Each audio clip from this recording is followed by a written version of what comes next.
તો ફ્રેન્ડ્સ, ગણેશ ચતુર્થી આવી રહી છે અને આજે હું તમારી સાથે ગણેશ ચતુર્થી સ્પેશિયલ એકદમ ઇઝી રંગોળી લઈને આવી છું. તો એના માટે મેં અત્યારે આ રીતે જે ચોરસ બોક્સ આવ્યું છે તે બનાવી લીધું છે. ત્યાર પછી મેં એમાં આ રીતે સફેદ ચોખાને પાથરી દીધા હતા.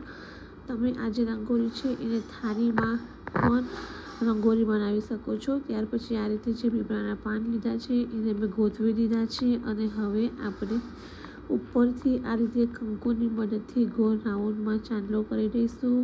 અને ત્યાર પછી હવે આપણે ચોખાની ફરતે જે ગુલાબની પાંદડી આવે છે એને ડેકોરેશન કરી દઈશું. તો જે ગુલાબની પાંદડી છે એને છૂટી જ આપણે આ રીતે ડેકોરેશન કરીશું.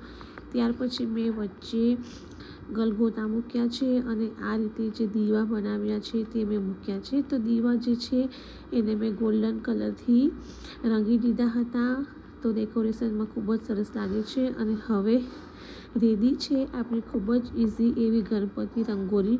તો ફ્રેન્ડ્સ, તમે પણ ગણેશ ચતુર્થી આવી રહી છે અને જો આ રીતે રંગોળી ટ્રાય ન કરી હોય તો એકવાર જરૂરથી ટ્રાય કરજો અને મને કમેન્ટમાં જણાવજો કે તમને મારી આ રંગોળી કેવી લાગી છે.